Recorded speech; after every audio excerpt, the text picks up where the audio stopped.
балалар? Саламатсыздар ма? Ал, балалар, үйірме сабағымызда біз топ болып бөліндік, иә? 3 топқа бөліндік. Әрқайсымыз өзіміздің тобымызға отыра қалайық.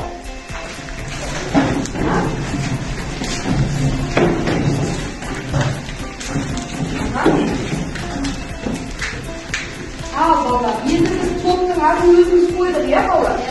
Сол топ бойынша қойған аттарымызды не себепті қойдық, соны сөйлесейікші таныстыруымызды. Қанекей, бірінші топ. Пани деп қойған себебі өздейші?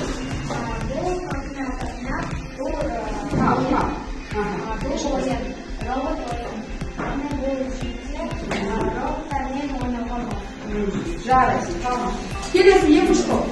Робот в окошке, иә? Бұл Қазақстанда шығарылған, иә?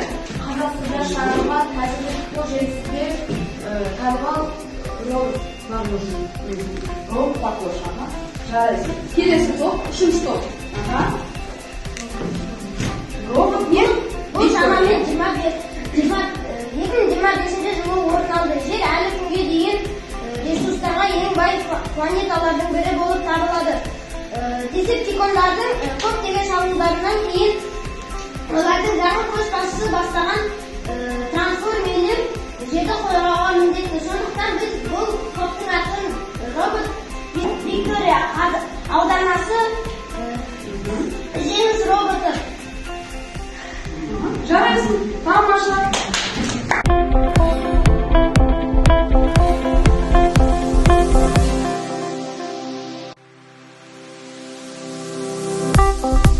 Көлік, тұрмыстық, медициналық білім беру салаларында қолданылады.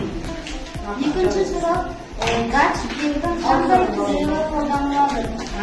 Төс датчигі ұтылады, ыстық датчик, жанасу датчик. Жанасу.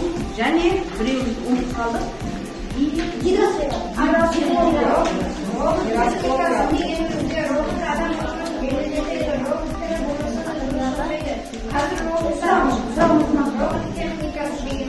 Иә, робототехника дегеніміз есть.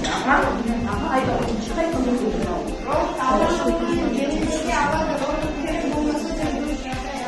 тірі болмаса да жұмыс жасай алады. Бірақ немен қуатталады екен олар? Энергия, батарея. Аккумулятор, батарея, зарядкаға. Дайынбыз ба? Екінші топ, бірінші топ, үшінші топ. Тыңдай.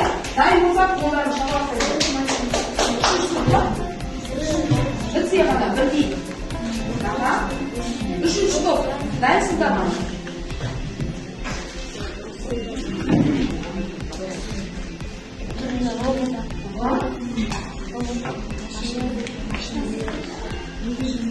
Ол процесін уақытын барды. Үшінші, екінші, бірінші топта. Дайындар. Жауаптарымызға дайын сұраққа